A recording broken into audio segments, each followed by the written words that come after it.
Hello and welcome to SWBC's Uncharted Wealth podcast, where we break down the complex financial topics in easy to understand ways so that you can navigate your financial journey with confidence.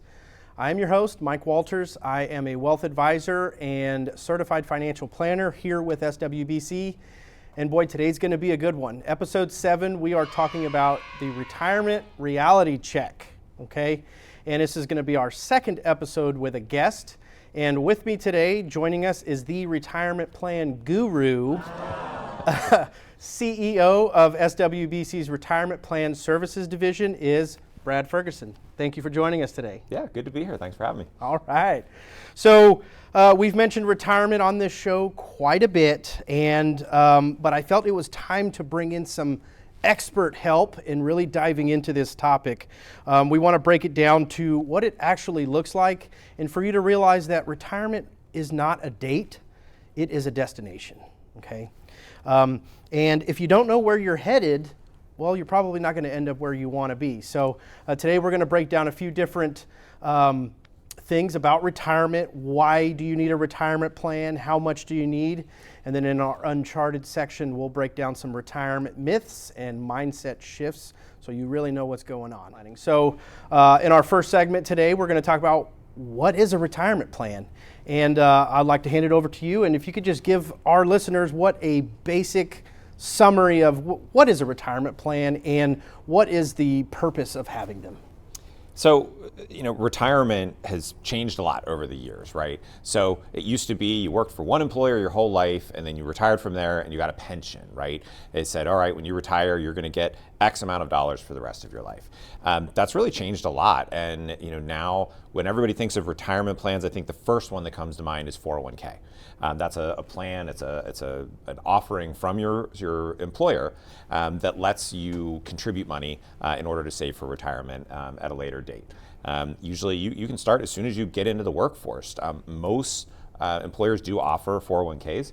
There's lots of other different kinds of retirement plans. There's 403Bs, there's money purchase plans, there's cash balance plans, defined benefit plans, 457 plans. There's a whole litany of different types of plans, but really all of them share a similar goal. It's to get you to retire someday and be able to have some income so that you can do all the things that you want to do whenever you finish your career. That can be traveling, it can be fishing, it can be spending time with grandkids, it can be just sitting at home and not working. Whatever your goal in retirement is, everybody has a different idea of what retirement looks like. But one thing that's consistent is you need to have funds in order to be able to retire. And so retirement plans are that vehicle that help you get there. So they also help you get there in a lot of different tax advantaged ways. There's a lot of different kinds of contributions that you can make to your 401k account or really any retirement account. There's the pre-tax version, there is the Roth version. There's a lot of confusion around, I think, people say, well, my Roth IRA with my employer, rather than saying Roth 401k.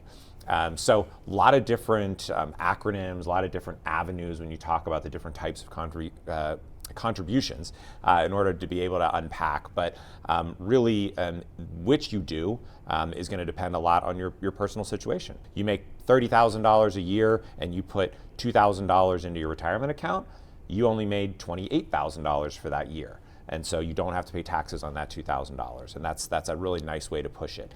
And then all of the earnings on that $2,000 gets pushed off until retirement also. So you get to kind of keep it in that tax sheltered account. Even if you change employers, you can move it from one employer to another through rollovers. You can move them into an IRA.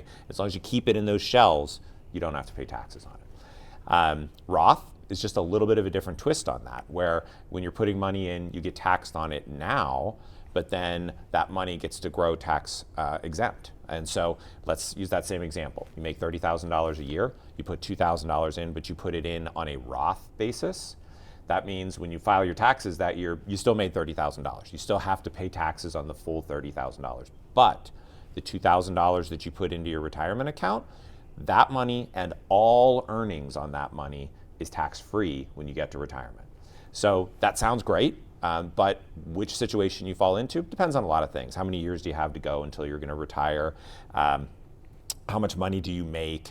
Which point are you in your career? Your highest earning years where you're paying a lot of money on those contributions, maybe makes sense to do the tax deferred, but a lot of different ways to do it, and sorting it out as you look at your employer, what type of plan they offer. It's an important piece of planning.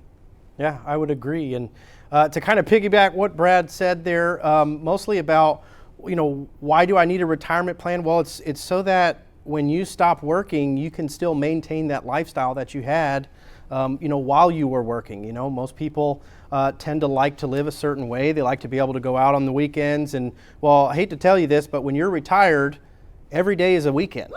You don't have to clock in and out or anything like that. So, and when do people tend to spend most of their money? On the weekends. Sure. And so if every day's a weekend, right, you got to be able to afford that, right? So just kind of a little recap here. So what is a retirement plan? What's it for? It's to maintain that lifestyle while you were working. Okay. We want to be able to replace the income that you no longer have by not working.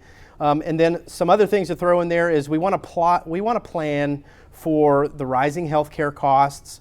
We want to plan for inflation, and people are living a lot longer nowadays, so For sure. You might need to save a lot more to get you, till your end of plan and continue to live that lifestyle you want. So now I kind of want to go into how much does somebody really need in their retirement plan. And over time you hear people say they want to get to a specific number or a specific amount, and I think that's more of just something in their head that they have notched in, like, oh, I just want to hit that $1 million 401k or something like that. But what we really want to talk about here is retirement plans. As Brad was saying, it's not a one size fits all thing.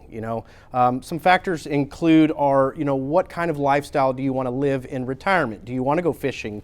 Do you want to sit in your room and play video games all day? Whatever it is you want to do in retirement, you've got to have money there to pay for that, right? When do you want to retire? What is your life expectancy? All of this goes into determining how much you need in retirement. And so I got really excited when you started talking about the tax implications of these accounts, because that's what I like to do. I like to focus in on the tax implications on this. So I want to go through kind of a compare and contrast in a little bit more detail on, first I want to start with, how are the 401ks that people have at their employers now a little bit different than the types of traditional pensions that maybe our parents and grandparents were used to. Sure. And then dive a little bit more in detail about a traditional versus Roth.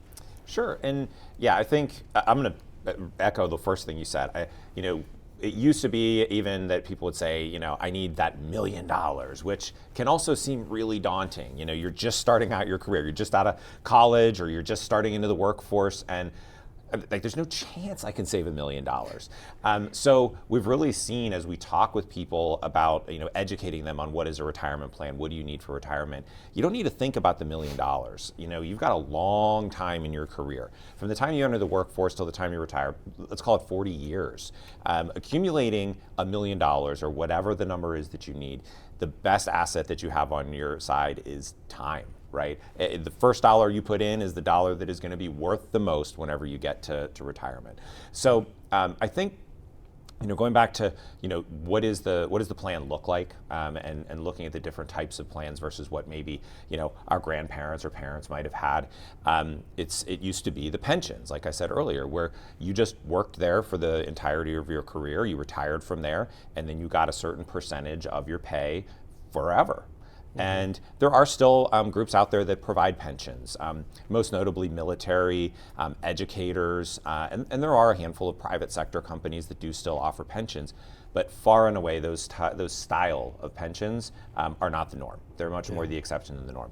The private workforce is much more dependent on the 401k style. We'll call them the defined contribution style of retirement plan, 401k, 403b, that kind of thing. And the main difference there is, you have to put money into it. Your employer might help you. They might put in profit sharing contributions that you don't have to do anything. You just work there and they'll put it in for you. But the more common way of doing it is through matching contributions, right? So they say, all right, up to the first 6% that you put in, we'll match you 50 cents on the dollar, or we'll match dollar for dollar on the first 6% that you put in. There's all kinds of different formulas. Every employer is different. But in order to get it, you have to put money in. And that's the first question any person that I talk to about planning for retirement is, do you participate in your 401k? Because your employer very likely offers some kind of incentive, some kind of contribution. And think of it like this. If you're putting in 6% and they're putting in 50% of that, so you put in 6, but you're getting another 3% in there. Let's look at it from an investment perspective. You got an automatic, guaranteed 50% return on your money. I think if I came to any person anywhere, walked up to them on the street, talked to them in a business and said, I can guarantee you, without question, I'll get you a 50% return on your investment, everyone would take me up on it. Sign me up. That's right. And that's what an employer matches. It might be 25 cents on the dollar, 50 cents, dollar for dollar. Doesn't matter what it is. You are getting a guaranteed return on your investment.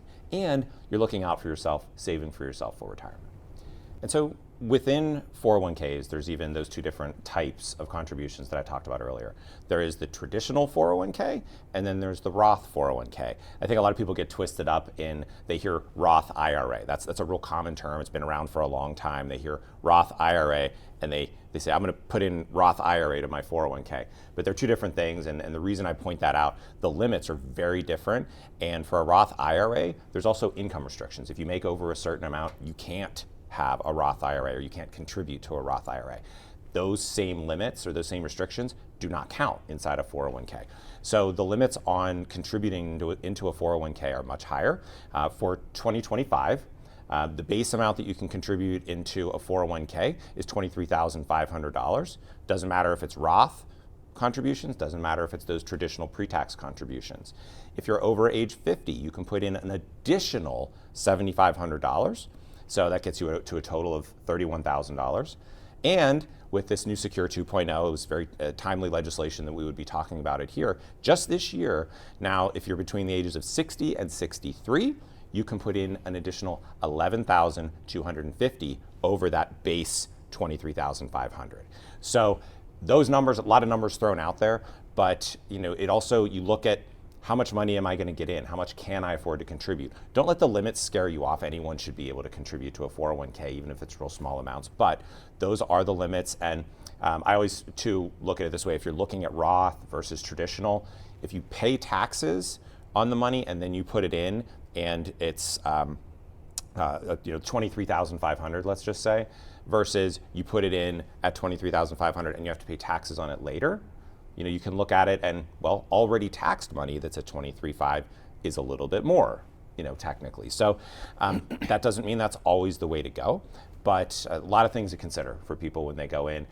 But knowing that those limits are there, knowing that there are these different options, almost all plans offer the Roth contribution as well.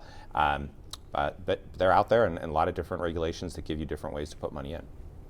And for those of us who are still wanting to maximize their savings outside of the 401k, if they want to do it with their individual retirement accounts, whether it's a traditional IRA or a Roth IRA, in 2025, those limits are still $7,000 for under 50 years old, and the additional $1,000, making it $8,000 for those age 50 and up. So will lead us into the last part of this little segment here, is talking about some common mistakes that folks are making with their 401ks. And the first one is a pretty big one, not contributing at all. Yeah. Or maybe starting late. What are the ramifications of that? Yeah, and I think I said it earlier, the first dollar that you contribute is the one that is worth the most in retirement. And people say, well, I'll take care of that later. And the impact of that is really pretty dramatic. When you look at, okay, so I'm going to have 40 years to save for retirement, or, well, in those first 10 years, I'm just in the workforce. I want to buy a car. I want to buy a house. I want to go on vacations. And I hate to tell you, those things, everybody wants to do those things all the time. It's not unique to being early in your career. Mm-hmm. So the only good time to start saving is right away. The sooner the better. Those dollars are going to be worth the most in retirement. Right. When's the best time to plant a tree? Yesterday. Right. Right. Right. All right. So our next one is if you have a liquidity event similar to maybe leaving one job and going to another one, or maybe taking some kind of hiatus from working altogether, like maybe if you're a stay-at-home mom, a stay-at-home dad, and then go back into the career or the work field later on. A lot of mistakes that I see people make is they're cashing out their 401k once they leave. And there's a lot of options that you could be doing with that. Now, you want to give us some options instead of cashing it out? Yeah, and cashing it out is really tough. It's an easy decision to make, to say like, oh, hey, I've got $3,000. I wasn't there super long. I saved a little bit of money. I'm just going to take that $3,000 and go do X, Y, or Z with it. And it's funny because I've talked to so many different employees that 10 years later they talk about that, and I go, okay, so you cashed out that account and it was $3,000. What did you spend the $3,000 on? And almost to a T, they have no idea. And so that's the point, right? It's very easy to spend money. It's maybe a little more difficult to decide to save money and to hold on to that money. The other thing, if you take money out of one of these accounts before you're at retirement age, and really let's say about 50 years old or so, or older, if you take it out when you're younger, not only do you have to pay taxes on that money, again, depending on whether it's Roth or traditional, will depend on the amount of tax, but you're also gonna get penalized. It's called an excise tax. So you get an extra 10% ding just for taking that money out early. So we talked earlier about guaranteed returns. Well, this is the opposite of that. It's a guaranteed ding. You're going to take a 10% hit on those dollars when you take them out. Lots of things that you can do with that money instead of taking it out. If you're going to another employer and they have a 401k, you can roll it right over. So you take it from employer A, you roll it into your 401k at employer B, transfers right over, and if you had $3,000 here, you'll have $3,000 over there. If you had $1 million here, you'll have $1 million there. It keeps it in that tax-protected shell that I talked about earlier. If you're, say, taking a break from the workforce, you can roll it into an IRA. So again, the limits that we talked about earlier don't apply if the money is already in a tax-protected account. So we said, all right, the IRA limit is $7,000 for 2025. But let's say I had $50,000 in my 401k, you can roll that into an IRA because that limit doesn't count because it's already been accounted for from a tax perspective. So you can roll it right into the IRA and it stays protected and you don't have to pay taxes on it. Right. If you have over, depending on your employer's provisions, usually it's about $5,000 or $7,000. If you have over that amount in your account, you can actually still leave it with your employer. So they can't force you to take it out of their plan unless you have under those amounts. So again, depending on whether your employer has adopted certain provisions of the new Secure Act, let's just say $7,000. If you have less than $7,000, they can force you to take it. So make sure that you're doing the rollover rather than taking that cash out where you get hit with the taxes and the penalties. So roll it directly over, put it into an IRA, leave it with your current employer. Just my advice is do everything except taking it out in cash. Now, there might be some extenuating circumstances, sure, right? Like, medical emergencies, or, maybe you lost your job because of, something crazy. But, sure, but for the most part, we don't want to be taking cash from our retirement plans. Okay? No, we're not talking about, well, don't take money out of your retirement account when you're losing your home, or some big event is going on. Right. Of course, there's the common sense exceptions, but when you can avoid it, if you can avoid it, just know what the penalties and the risks are of taking that money out. And now we're not even talking about that $3,000 that you took out, 30 years in the future is actually worth $50,000 because it grew over the course of the many decades. Yeah. And our last common mistake is it's about the investments inside the 401k or the retirement plans. A lot of people that I meet, whether they're clients or friends I talk to, they sign up for their 401k and I say, okay, well, what are you invested in, or how are you invested? No idea. They have no idea, right? And a lot of these 401ks do have like default investment options. A lot of them are defaulted to something called a target date fund, which just kind of, it does a rebalance based on your age and what the projected retirement date is. We'll kind of get into that in a little bit. But one of the mistake is not reviewing what investments you actually are being invested in your account, and then not reviewing those periodically, based on your risk tolerance or based on what's going on with the market, or just looking at it and seeing what you're doing. Yeah, and one of our jobs at Retirement Plan Services within SWBC is that we advise all of our employers on what investment options to offer to their employees, to make sure that they have good governance, to make sure that they have very efficient share classes, to make sure that they're doing the right thing by their employees by giving them good investment options. But the next step is, as an employee, as an investor, these are what are called participant-directed plans. It's in your hands. This is another difference we didn't talk about when we talked about the old pension, where the money was there, apparently, you didn't have to contribute, and when you retired, you got that. Now they've put this onus on you as an investor, as an individual retirement investor, to not only put money into the plan, but also decide how to invest it and what it's going to look like as you move forward. So you don't want to ever be asked the question and just say, I have no idea. You want to at least either know it yourself or get help and make sure that you understand what you're investing in. Now target dates are a great option for people that have no idea what's going on, because they do say, all right, you're born in this year, we default you into this fund that says you're going to retire in the year 2060. And for example, they've got 2060 down to 40, 50, 30, they've got all the different year vintages. And it says what we'll do is make you more aggressive when you're far out from retirement. And then as you get closer to that retirement date, that 2060 in my example, you become more and more conservative. So that kind of takes some of that rebalancing away.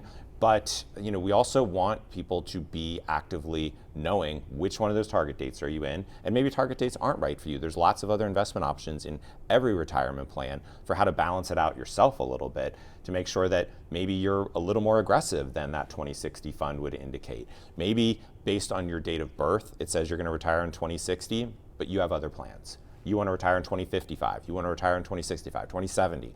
So you want to make sure that you're in the right place for you as an investor, and that it does reflect what your actual risk tolerances are as an individual investor. Which brings us to our Uncharted section of today, which is retirement myths and mindset shifts. So we're zooming out a little bit more away from the 401k and just talking about retirement plans as a whole. And there's three things that I want to touch on today to kind of set the tone for navigating this whole retirement plan space. And the first thing has to be with Social Security. Okay, I don't want to talk politics. I don't want to talk people's beliefs or anything like that, but there's a growing population of people that think Social Security benefits will not be there in the future, okay, or they will be limited, or the age to be able to file and get them is going to just keep increasing.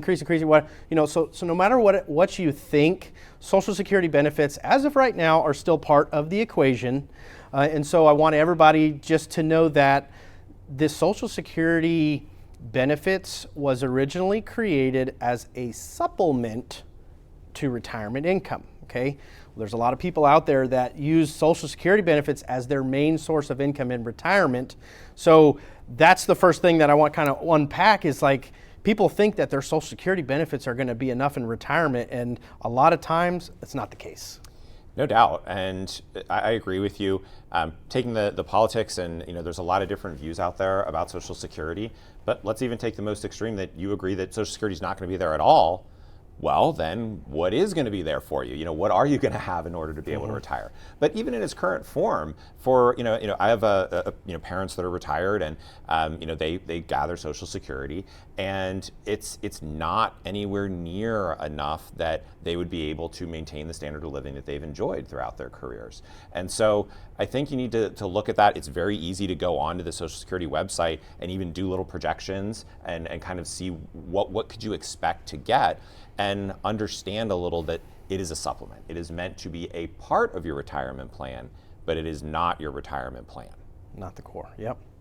Now this next one is, I know it's nobody that listens to this podcast because they know that if they weren't saving already, then they're just being a silly goose. But if you were to come to me and tell me, oh, I don't make enough to save, you are a silly goose, my friend. So, so that's something that we don't want to hear, even in small increments, whether it's $20 a month or $50 a month. Like, just start small, looking at your budget, making sure that what you got coming in, what you got coming out, right? And what was one of the main things we talked on in one of the early episodes is save first and then spend what's left over, right? It's a mindset shift of knowing, as long as I'm putting money aside first and spending what I have later, you're doing your part, setting yourself up for success in the future.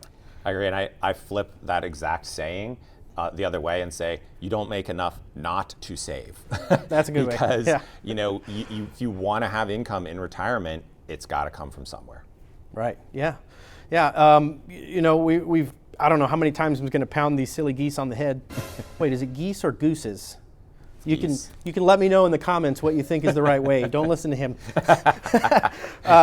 But just put something away every month. Remember, pay yourself first, okay? And what that means is, well, sometimes it means, splurging a little bit. But paying yourself first means really just setting yourself up for success in the future, which brings us to the last one. The future, as Brad was saying earlier, the first dollar you save is the most important. And why is that? It's because this little eighth wonder of the world called compound interest. Mm-hmm. And for those people that think that, I'll just start saving later on when I'm older, Brad, tell them how big of a mess up that is because compounded interest. It's the single biggest mistake that you can make is waiting. And I always say that I'm very fortunate that I work in this industry because I had lots of things that I wanted to spend money on when I got out of college, and I didn't think that I made enough to save, but I'm in the 401k industry, and I started way back then before I had as much gray hair. And now I look at my retirement balance and I'm so grateful that I was able to start early. And I started with just a real small amount, just a couple of % of my pay. And it wasn't a lot of dollars, but it's now been able to accumulate and really build up into something that's meaningful. And now, I've got way less time till retirement than I did back then. And I can look and say, gosh, look at the amount that even what I have now is going to compound over even the next amount of time until I retire. I'm not going to date myself entirely, but until that I retire, because being able to just say the dollar grows into 2, and then you earn the money on the 2, and then the 2 grows to 4, to 10, to 20, to 100, and a lot of people don't realize too, as you get towards retirement, that's when you're really getting the biggest meat of your earnings because you have the most money in there. It's saying, if you get a 20% return on money, 20% of a dollar is 20 cents. 20% of $1 million is $200,000. It's the same percentage return, but you got to have some money in there and be able to compound it and grow it in order to be able to really experience those kinds of benefits. Yep. And how do you get money in there? You start with good habits in the beginning. Good habits of saving, whether it's, like I said, $10, $20, $50, just start with something small and manageable. Give yourself those easy wins so that way those good habits just keep improving over your lifetime. And it's personally rewarding. I can speak from experience personally myself, but I'm also in the industry, talked to lots and lots of people about their 401k accounts, and it's seeing them have that personally rewarding experience of, they've been saving for 5 years and gosh, this is starting to amount to something. And then after 10 years, and gosh, it's really starting to amount to something. But you have to start on day one to be able to enjoy those benefits with those good habits. Right. So starting early, another good segue to our closing today is, saving for retirement does not need to be overwhelming. There's so many different things to learn and be educated on, but as long as you're being intentional with it, I think that's the key here. Building those habits. In kind of our closing today, I always like my listeners to walk away with something to do. Call it an action plan or a takeaway or whatever, a call to action, as the marketing people would call it. Yeah, CTA. There's a few things that we want you to do. Okay, we want you to do it. Okay, so first thing, review your current employer plan, whether it's a 401k or pension. Maybe work for the city and you have some government benefits, something like that. Just review your current plan. Talk to your human resources department or your employer, see if there is a match. Make sure that you're taking full advantage of that money. Like you said, that's an instant return on your money. Get the match. Yes. Got to get the match. Yes. And then the last, if you're doing all those things, or maybe you're not doing any of those things, but you still need a little bit of help, well, talk to an advisor. Talk to a financial advisor or a retirement plan guru. Listen to these podcasts. Just surround yourself with a lot of information, and being educated on these topics can really go a long way, especially the earlier you start. Thank you, Brad, for joining us on the 7th episode of SWBC's Uncharted Wealth podcast. As a reminder, our listeners are we don't want you to take any of this as financial advice, tax advice, or legal advice. And just remember that anything that we talked about today are expressed as our opinions, not to be taken as the opinion of SWBC, the company. And with that, we want you to like, subscribe, comment, share it with your grandma and your mom or your dad, whoever. Just share it with somebody. Send it to somebody that you like or don't like. Just spread the word about the podcast, and we'll see you in 2 weeks.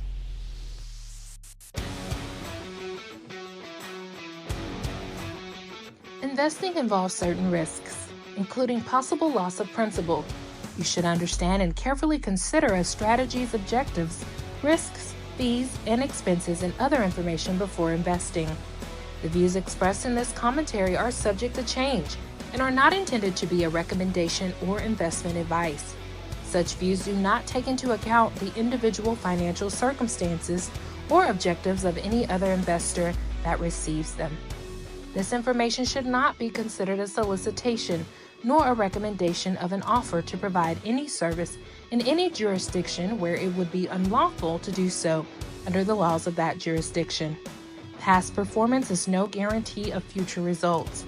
Please consult with your individual tax professionals and/or attorney for additional information.